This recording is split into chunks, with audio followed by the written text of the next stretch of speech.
नमस्कार साथियों, स्वागत है आपका हमारे YouTube चैनल टी शिवांश में। और आपको पता है कि हम इंग्लिश पेडागोजी की सीरीज कंटिन्यू कर रहे हैं। ठीक है, तो एमपीटेट 2026 चाहे वो आपका वर्ग 2 हो या 3 हो, आपको यदि इंग्लिश पेडागोजी पढ़नी और समझनी है तो मिक्स्ड पीवाईक्यूज की ये क्लास आपके लिए बहुत ही हेल्पफुल रहने वाली है। वर्ग 2-3 में आए हुए पेडागोजी के प्रश्न मैंने इसमें लिए हुए हैं, तो आपको एक रियल एग्जाम फील आपको पता चलेगा कि आखिर पेडागोजी के प्रश्न किस प्रकार से आपके एग्जाम में पूछे जाते हैं। ठीक है ना। इसके पहले मेरा ये वाला वीडियो है, यदि आपने पार्ट 1 वीडियो नहीं देखा है तो एक बार आप इसको जरूर देखना। और इसके पहले भी मैंने 1-2 वीडियोस और डाल रखे हैं जिसमें मैंने कुछ कॉन्सेप्ट्स की बात की गई है, तो उसी पर बेस्ड ये वाले क्वेश्चंस भी मैंने लिए हैं, तो आपको ये आसानी से समझ में आ जाएंगे। बिना टाइम बर्बाद किए चलते हैं फर्स्ट क्वेश्चन की तरफ। पहला क्वेश्चन हमारा क्या कह रहा है? Language is a medium through which one can. ठीक है, लैंग्वेज एक माध्यम है जिसके द्वारा एक व्यक्ति कुछ कर सकता है। उनमें से क्या कर सकता है? 4 ऑप्शन हमें दे रखे हैं, तो इसमें से क्या पॉसिबल है? ठीक है ना। Language is a medium through which one can क्या कर सकता है? Express once physical appearance and impress others. आप ये बताओ, यदि आप भाषा सीख रहे हो तो ये आपके फिजिकल अपीयरेंस को क्या दिखाएगी या फिर दूसरों को इम्प्रेस करेगी? क्या नहीं करेगी भाई। ठीक है ना, ये लैंग्वेज से संबंधित ऑप्शन नहीं होगा। Express one's ideas thoughts feelings etc। यदि आप लैंग्वेज सीखते हो, भाषा सीखते हो, तो क्या आपको हेल्पफुल रहेगी आपके विचारों को, आपके आइडियाज को, आपकी फीलिंग्स को व्यक्त करने के लिए? तो बिल्कुल ये 100% ये एक्सप्रेस करेगी, तो ये हमारा सही उत्तर हो जाएगा। आगे के क्वेश्चन पे और ऑप्शन देख लेते हैं। Store a lot of information is in once mind. क्या लैंग्वेज का सिर्फ एक यही काम है कि आपको बहुत सारी इन्फॉर्मेशन अपने माइंड में कीप करके रखनी है? नहीं। ठीक है, none of the given options की बात ही नहीं होती, तो हमारा ऑप्शन बी सही उत्तर होगा। Language is a medium through which one can express one's ideas thoughts and feelings etc। Okay, next question है हमारा, which of the following is the aim of language teaching. तो इनमें से कौन सा ऐसा ऑप्शन है जो लैंग्वेज टीचिंग के एम को बता रहा है, उद्देश्य को बता रहा है? ठीक है, तो पहला ऑप्शन है हमारा ability to understand the speakers language. Second है ability to read along with understanding. Ability to express fluently and diversely using different skills. All of the given options. तो क्या लगता है आपको, क्या उत्तर इसका सही होना चाहिए? तो आप सोचे कि यदि आप लैंग्वेज टीचिंग का एम क्या हो सकता है, भाषा शिक्षण का उद्देश्य क्या हो सकता है, तो भाई स्पीकर की लैंग्वेज को समझना। ठीक है ना, जैसे यदि मैं इंग्लिश में कुछ बोलूं या हिंदी में कुछ बोलूं, यदि आप मेरी भाषा को समझ पा रहे हैं, ठीक है, आप में मतलब आप समझ पा रहे हैं, अंडरस्टैंड कर पा रहे हैं, तो इसका मतलब कि भाई ये तो एक एम हो गया इसका कि ये बिल्कुल यहाँ पर परफेक्ट फिट बैठ रहा है, तो ये उत्तर हमारा सही होगा। ऑप्शन बी क्या कह रहा है? Ability to read along with understanding. यदि आप यहाँ कुछ लिखा हुआ पढ़ पा रहे हैं, इसका मतलब आपका भाषा शिक्षण अच्छा हुआ है और आप उसको समझ पा रहे हैं। ठीक है ना, पढ़ने के साथ साथ समझ पा रहे हैं, तो ये भी लैंग्वेज टीचिंग का उद्देश्य होता है। ठीक है, ability to express fluently and diversely using different skills, मतलब कि एक प्रकार से क्षमता विकसित हो जाना फ्लुएंटली एक्सप्रेस करने की, और डाइवर्सली मतलब विभिन्न प्रकार से एक्सप्रेस करने की और फ्लुएंटली एक्सप्रेस करने की। यदि आप थॉट्स अपने एक्सप्रेस कर पा रहे हो, तो इसका मतलब कि लैंग्वेज टीचिंग का एम एक ये भी होता है। ठीक है, तो all of the given option हमारा यहाँ पर सही उत्तर होगा। नेक्स्ट क्वेश्चन है हमारा, which of the following statement is incorrect. 4 option हमें दे रखे हैं, इनमें से इनकरेक्ट स्टेटमेंट हमें बताना है। ठीक है, पहला ऑप्शन हमें कह रहा है कि language has 3 constituents, sound, vocab and structure. तो क्या ये सही बात नहीं है क्या कि साउंड, वोकैब एंड स्ट्रक्चर पर ही लैंग्वेज डिपेंड करती है? तो बिल्कुल सही बात है, तो ये हमारा इनकरेक्ट स्टेटमेंट नहीं हो सकता। Main focus of English teaching in India is passing the exam. क्या आप कहीं ना कहीं फील करते हैं कि इंग्लिश सीखने का उद्देश्य मतलब मैक्सिमम जगह पर अपने यहाँ पर भी कि इंग्लिश सीखने सिखाने का उद्देश्य एकमात्र ये कि आपको एग्जाम पास कर लेनी है? ठीक है, तो कहीं ना कहीं ये भी सही स्टेटमेंट है। इसके बाद सी ऑप्शन हमारा कहता है regional speech habits do not influence pronunciation. इनका ये कहना है कि भाई क्षेत्रीय आदतें जो होती हैं, क्षेत्रीय बोलने की आदतें होती हैं, आपकी जो क्षेत्रीय बोली होती है वो आपकी प्रोनाउंसिएशन को इफेक्ट नहीं करती। तो क्या आप ऐसा मानते हैं? जैसे यदि आप राजस्थान से या हरियाणा से हरियाणा की बोली देखो या राजस्थान की बोली देखोगे, तो उनका थोड़ा बोलने का टोन थोड़ा डिफरेंट होता है। ठीक है, या बिहार का आप देखो या यूपी का देखो, तो कहीं ना कहीं उनके प्रोनाउंसिएशन में कहीं ना कहीं डिफरेंस आता है कि नहीं आता है? तो ये तो भाई सही बात है कि regional speech habits influences pronunciation, मतलब ये डू नॉट लग गया, इस वजह से ये वाला स्टेटमेंट क्या हो गया? इनकरेक्ट हो गया। तो ये हमारा सही उत्तर होगा यहाँ पर कि भाई ये स्टेटमेंट गलत लिखा है। यदि यहाँ पर नॉट ना लिखा होता, नॉट यहाँ पर ना लिखा होता, तो तब भी हमारा उत्तर क्या होता? ये करेक्ट स्टेटमेंट हो जाता है। ठीक है ना, तब ये इसका आंसर नहीं होता, फिर उसके बाद तो फिर कोई ऑप्शन ही नहीं बचता, क्योंकि all of the given options भी वहां पर नहीं आ सकता। तो इनकरेक्ट स्टेटमेंट हमारा क्या है कि regional speech habits do not influence pronunciation, right. Next question पर चलते हैं। A teacher should a teacher should blank while using problem solving method. एक टीचर को क्या करना चाहिए जब वो प्रॉब्लम सॉल्विंग मेथड का यूज कर रहा है कक्षा में। ऑप्शन देख लेते हैं। Ask the students to consult their parents. क्या बच्चे को या मतलब विद्यार्थियों को उसको ऐसा बोलना चाहिए कि आप अपने अपने माता पिता से या पेरेंट्स से कंसल्ट करो? बिल्कुल नहीं, क्लासरूम में क्यों आया फिर वो। Participate actively in the process. Problem solving method की जो प्रोसेस है उसमें उसको एक्टिवली पार्टिसिपेट करना चाहिए।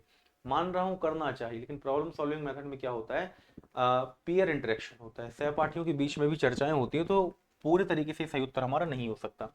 Encourage divergent thinking. Problem solving method की हम बात कर रहे हैं और डाइवर्जेंट थिंकिंग की बात ना, ऐसा हो ही नहीं सकता। क्यों? क्योंकि डाइवर्जेंट थिंकिंग का मतलब होता है कि अलग अलग तरीकों से सोचना। जैसे टीचर ने उसको कोई पहेली दी या फिर कोई प्रॉब्लम बताई, तो वो बच्चों से कहेगा कि इसको सॉल्व करने के अलग अलग तरीके क्या हो सकते हैं। इसका मतलब वो डाइवर्जेंट थिंकिंग को प्रमोट कर रहा है, तो ये हमारा सही उत्तर हो जाएगा। अगला ऑप्शन हमारा क्या कहता था कि look at the students activities from distance, मतलब दूर खड़े होकर वो स्टूडेंट्स की एक्टिविटी देख रहा है, तो वो एक्टिवली तो पार्टिसिपेट भी नहीं कर पा रहा है उसमें। दूसरा, डाइवर्जेंट थिंकिंग को प्रमोट कैसे करेगा जब वो दूर खड़ा होकर बस देख रहा है, उनसे कोई बातचीत नहीं कर रहा है। ऑप्शन सी हमारा सही उत्तर है। नेक्स्ट क्वेश्चन हम देखते हैं। If a teacher gives the meanings of difficult words in his students mother tongue, this is known as. मतलब क्या टीचर क्या कर रहा है इसमें कि डिफिकल्ट वर्ड्स के मीनिंग बच्चों को उसकी मातृभाषा में बता रहा है। जैसे आप इंग्लिश की कक्षा में बैठे हुए हो और आप इंग्लिश पढ़ रहे हो, वहां पर रीडिंग कर रहे हो कुछ, या टीचर आपको पढ़ा रहा है, ठीक है, या आपसे टीचर ने बोला कि आपको इसका क्या है ट्रांसलेशन करना है, ठीक है। अब मान के चलो पाठ में कहीं बीच पर एक डिफिकल्ट वर्ड आ गया, तो टीचर क्या कर रहा है जिससे बच्चों को समझ में आए उसकी मातृभाषा में उसको उसका मीनिंग बता रहा है, तो इसको हम क्या कहेंगे? तो ये होती है भाई हमारी वेरी फर्स्ट ऑप्शन, हमारा सही उत्तर होगा इसका दी बाइलिंगुअल मेथड। बाइलिंगुअल मेथड में हम क्या करते हैं, टारगेटेड लैंग्वेज सिखाने के लिए मदर टंग का प्रॉपर यूज करते हैं वहां पर, ठीक है। डायरेक्ट मेथड दी होती तो वहां पर हम क्या करते हैं, यदि हम इंग्लिश की बात कर रहे हैं तो सिर्फ हम वहां पर इंग्लिश के ही वोकेब, इंग्लिश के ही वर्ड्स, इंग्लिश के सेंटेंसेस ही हम वहां पर यूज करते। यदि हमें किसी डिफिकल्ट वोकेब का मीनिंग बताना भी होता तो उसका मीनिंग भी हम इंग्लिश में ही बताते, थोड़े इजी में, ठीक है। तो बाइलिंगुअल मेथड ये हमारा सही उत्तर है। नेक्स्ट क्वेश्चन हमारा है, who would be the implementer of education among the following, ठीक है। एजुकेशन मतलब शिक्षा का इम्प्लीमेंटर कौन होता है इनमें से? टीचर, एजुकेशन डिपार्टमेंट, स्टूडेंट या करिकुलम। टीचर शिक्षक, एजुकेशन डिपार्टमेंट मतलब शिक्षा विभाग, स्टूडेंट मतलब विद्यार्थी, करिकुलम मतलब पाठ्यचर्या। तो इन चारों में से कौन सा ऐसा सही उत्तर होगा जो इम्प्लीमेंटर है एजुकेशन का, ठीक है, जो बच्चों के बीच में एजुकेशन को इम्प्लीमेंट कर रहा है प्रॉपरली। तो इसका सही उत्तर होगा ऑप्शन ए टीचर। क्यों? क्योंकि भाई शिक्षक ही वह एकमात्र प्राणी है जो बच्चों के बीच में शिक्षा को इम्प्लीमेंट कर पाएगा। एजुकेशन डिपार्टमेंट उत्तर क्यों नहीं होगा? क्योंकि ये एडमिनिस्ट्रेटिव वे में चलेगा। आखिरकार पढ़ाना किसको है? शिक्षक को ही बच्चों को पढ़ाना है, तभी वो एजुकेशन इंप्लीमेंट होगी। विद्यार्थी इसका तो भाई इसको तो शिक्षा ग्रहण करनी है, ठीक है। करिकुलम पाठ्यचर्या क्या करेगी अकेले जब शिक्षक ही नहीं होगा उसको पढ़ाने वाला, ठीक है। तो सही उत्तर हमारा ऑप्शन है teacher. A good teacher is someone who blank. एक अच्छा टीचर वो है जो gives students ample opportunities to learn. Ample का मतलब होता है भरपूर या पर्याप्त मात्रा में, एनफ, ठीक है, पर्याप्त अवसर दे रहा है सीखने के बच्चों को। Gives students useful information, useful information दे रहा है बच्चों को, ठीक है। एक्सप्लेन्स कॉन्सेप्ट्स एंड प्रिंसिपल्स, बच्चों को कॉन्सेप्ट जो सिद्धांत हैं और प्रिंसिपल्स हैं उनको बता रहा है, ठीक है ना, एक्सप्लेन कर रहा है। Gives printed notes to students, ठीक है, तो प्रिंटेड नोट्स दे रहे स्टूडेंट्स को। तो आपको क्या लगता है कि इसमें सही उत्तर क्या होना चाहिए? सही उत्तर होगा ऑप्शन ए। एक अच्छा शिक्षक वह होता है, आप भी अच्छे शिक्षक तब बनोगे जब आप अपने विद्यार्थियों को सीखने के भरपूर अवसर प्रदान करोगे, ना कि सिर्फ यूजफुल इंफॉर्मेशन दे दी या फिर सीधा कॉन्सेप्ट और प्रिंसिपल्स एक्सप्लेन कर दिए या फिर उसको प्रिंटेड नोट्स दे दिए कि जा बेटा तू पढ़ ले अपने मन से, ठीक है। आप अच्छे शिक्षक तब बनोगे जब आप एम्पल अपॉर्चुनिटीज बच्चे को दे पा रहे हैं, ठीक है। नेक्स्ट क्वेश्चन है हमारा, if a teacher observes that one of his students is not able to write a paragraph on his own but he can write it under the adult or peer guidance, this guidance is called। Teacher देख रहा है, observe कर पा रहा है कि उसका कोई विद्यार्थी है वो पैराग्राफ अपने से नहीं लिख पा रहा है, लेकिन यदि उसको पीयर गाइडेंस या एडल्ट गाइडेंस मिल जाता है, जैसे किसी वयस्क का गाइडेंस उसको मिल पा रहा है या उसको अपने सहपाठी का गाइडेंस मिल पा रहा है, तो वह इसको कर लेगा। इसको हम क्या कहेंगे? यदि आपने मेरे पिछले 2 वीडियोस देखे हैं, है ना, तो आपको 100% इसका आंसर पता होगा कि इसका आंसर क्या है, स्कैफोल्डिंग। स्कैफोल्डिंग का मतलब होता है क्या, सहारा देना। ठीक है, सहारा देना। यदि बच्चा कहीं फंस रहा है और उसको सहारा दिया जा रहा है तो ये मेथड क्या कहलाती है, स्कैफोल्डिंग। इसके माध्यम से बच्चा क्या है कि वो कठिनाई पार कर जाता है और वो सीखता है इससे। ठीक है, अगला क्वेश्चन है, exchange of ideas between two or more persons on a particular topic is. ठीक है, जैसे आप मेरे सामने आओ और मेरे से बातचीत करो, उसको हम क्या करेंगे, किसी हम टॉपिक पे या फिर हम किसी आइडिया पर हम आपस में बातचीत कर रहे हैं, हम क्या कहेंगे उसको, हम उसको कहेंगे communication. So communication is our right answer, क्योंकि अंडरस्टैंडिंग मतलब होता है सिर्फ समझना, टेलिंग मतलब बताना, लिसनिंग मतलब सुनना। वहीं कम्युनिकेशन का मतलब होता है संवाद करना या वार्तालाप करना, जहां पर दो या दो से अधिक व्यक्ति अपने आइडियाज को शेयर करते हैं। ठीक है, अगला प्रश्न है हमारा, language acquisition is best achieved through. Language acquisition जो है, अब एक्विजिशन क्या होता है, लर्निंग क्या होती है, लैंग्वेज क्या होती है, स्किल क्या होती है, ये भी मेरे कॉन्सेप्चुअल वीडियो में आपको मिलेंगे। ठीक है ना, जो मैं पहले अपलोड कर चुका हूं, तो एक बार आप उसको देख लें। तो हम यहाँ पर प्रश्न पर थे कि language acquisition is best achieved through. तो जो हम भाषा का अर्जन करते हैं, सबसे अच्छा माध्यम उसका क्या है, सबसे अच्छे तरीके से किस प्रकार से हम उसको अचीव कर सकते हैं। So first option is memorising grammar rules, मतलब ग्रामर रूल्स को रटना या याद करना। रिपीटेशन ऑफ ड्रिल्स, मतलब बार बार अभ्यास करना। मीनिंगफुल इंटरेक्शन, सार्थक बातचीत करना। ठीक है, और ट्रांसलेशन मेथड, ट्रांसलेशन मेथड आप समझ ही गए हो। ठीक है, तो इसका सही उत्तर हमारा क्या होगा कि एक्विजिशन हम कैसे करते हैं, एक्वायर करना मतलब क्या, ग्रहण करना या अर्जन करना। जब आप किसी परिवेश में होते हो, वातावरण में, सोसाइटी, समाज, परिवार, कहीं पर भी आप होते हो, तो आप आसपास की चीजों को आप नोटिस करते हो, उनसे सीखते हो। तो सबसे अच्छा तरीका क्या होता है, जैसे वहां पर आप आपस में बातचीत भी करोगे तो आपको जैसे आप किसी नई जगह पर जाओगे, वहां किसी व्यक्ति से आप मिलोगे, बातचीत करोगे, किसी ग्रुप से मिलोगे। ठीक है ना, तो वहां पर आप इंटरेक्शन के थ्रू ही आप अर्जन कर सकते हो, इंटरेक्शन के थ्रू ही आप एक्विजिशन कर सकते हो।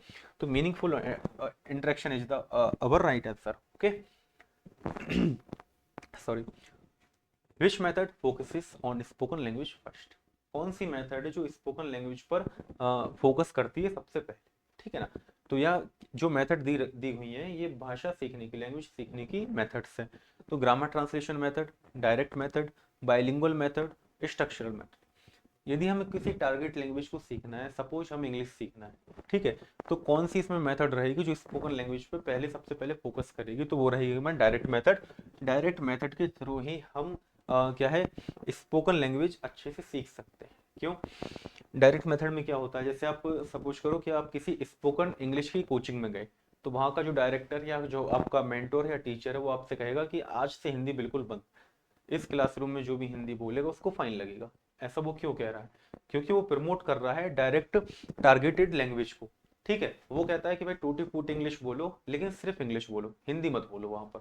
इससे क्या होता है, ये हमारी मेथड कौन सी कहलाती है, डायरेक्ट मेथड कहलाती है। इससे आप डायरेक्टली आप उसी लैंग्वेज में आप कम्युनिकेट करना सीखते हो। ठीक है, नेक्स्ट क्वेश्चन है हमारा, what is the main objective of teaching English at primary level. Primary level पर इंग्लिश टीचिंग का प्राइमरी ऑब्जेक्ट मतलब मेन ऑब्जेक्टिव क्या होता है, मुख्य उद्देश्य क्या होता है। Literary appreciation, communication skills, grammar mastery, translation ability. ठीक है ना, प्राइमरी लेवल पर आप बच्चों को सिखा रहे हो, तो आप क्या सोचकर उसको सिखा रहे हो कि हमारा मुख्य उद्देश्य क्या है सिखाने का।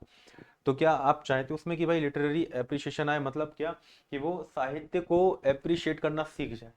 गलत, भाई प्राइमरी लेवल पे है बच्चा। ठीक है, कम्युनिकेशन स्किल्स, तो ये कहीं ना कहीं सही उत्तर हमारा होता हुआ दिख रहा है, क्योंकि आप बच्चे को क्या चाहोगे, आप प्राइमरी जैसे इंग्लिश मीडियम स्कूल्स होते हैं, माता पिता बहुत खुश होते हैं इंग्लिश मीडियम स्कूल में बच्चे को डाल के कि बस अब हमारा बच्चा इंग्लिश में बातचीत करेगा। क्यों, क्योंकि उसको स्कूल में वैसा माहौल दिया जाएगा। तो communication is the most important thing to learn any language. ठीक है ना, तो कम्युनिकेशन सबसे महत्वपूर्ण चीज हो जाती है वहाँ पर। तो communication skill is the right answer, क्योंकि प्राइमरी लेवल पर मेन ऑब्जेक्टिव यही होता है, क्योंकि बच्चों को वहां जाते से ही सिखाते हैं गुड मॉर्निंग करना या गुड आफ्टरनून करना, या फिर किस प्रकार से हमें लीव लेना है या किसी चीज के लिए। ठीक है ना, तो इस प्रकार से चीजें होती है, छोटे छोटे सेंटेंसेस बच्चों को सिखाए जाते हैं कम्युनिकेशन स्किल्स उसमें डेवलप करने के लिए। ग्रामर मास्टरी भी नहीं हो सकता, ट्रांसलेशन एबिलिटी भी नहीं होता हमारा। अगला क्वेश्चन हमारा, which is a productive skill. अब मैंने आपको लैंग्वेज स्किल बहुत शानदार तरीके से मैंने पिछले वीडियोस में पढ़ाई हुई है। लैंग्वेज स्किल्स आप एक बार देख लेना, आपको पता होगा कि LSRW के सीक्वेंस में हम लैंग्वेज सीखते हैं। ठीक है ना, इस प्रकार से हम लैंग्वेज को सीखते हैं। और इसमें जो होता है दो प्रोडक्टिव स्किल होती है हमारी, दो रिसेप्टिव स्किल होती है। पहले पिछला वीडियो देखा तब भी आपको बहुत अच्छे समझ में आ जाएगा। ठीक है ना, इसमें हमें देखना है कि हमारी जो दो स्किल होती हैं क्या, प्रोडक्टिव, और दो होती हैं क्या, सॉरी, दो होती हैं प्रोडक्टिव, दो होती हैं रिसेप्टिव। रिसेप्टिव मतलब होता है ग्रहण करना, या किसी प्रकार से हम किसी चीज का अर्जन कर पा रहे हैं या सीख पा रहे हैं, ठीक है ना, उससे। और प्रोडक्टिव होता है कि कुछ ना कुछ आउटकम देना, जैसे मैं बोल रहा हूँ, स्पीक कर रहा हूँ, तो मैं क्या कर रहा हूँ, आउटकम यहाँ पर दे रहा हूँ, ठीक है।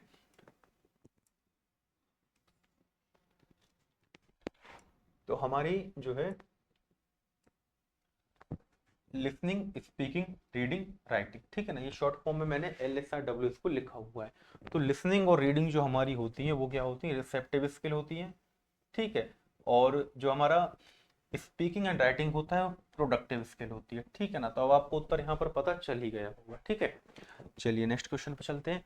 LSRW स्टैंड्स फॉर, अभी अभी मैंने आपको बताया और पिछले कॉन्सेप्ट्स में भी बता चुका हूँ कि LSRW एक सीक्वेंस होता है लैंग्वेज सीखने का, ठीक है। तो इसका फुल फॉर्म क्या होता है, listening, speaking, reading and writing. यहाँ पर आपको बहुत ध्यान देना है एग्जाम में भी, क्योंकि आप थोड़ा मतलब कि बिल्कुल मिलता जुलता हुआ वर्ड आपको आएगा, और यदि आपने थोड़ा सा भी ध्यान अपना यहाँ वहाँ भटकाया तो आपका एक नंबर ये फ्री का रहता है जो वो चला जाएगा। तो हमारे लिसनिंग, स्पीकिंग, रीडिंग, राइटिंग सही उत्तर होगा, ठीक है। कई बार इनका क्या है कि सही क्रम भी पूछ लेते, तो LSRW से आपको इसको हमेशा याद रखना होता है।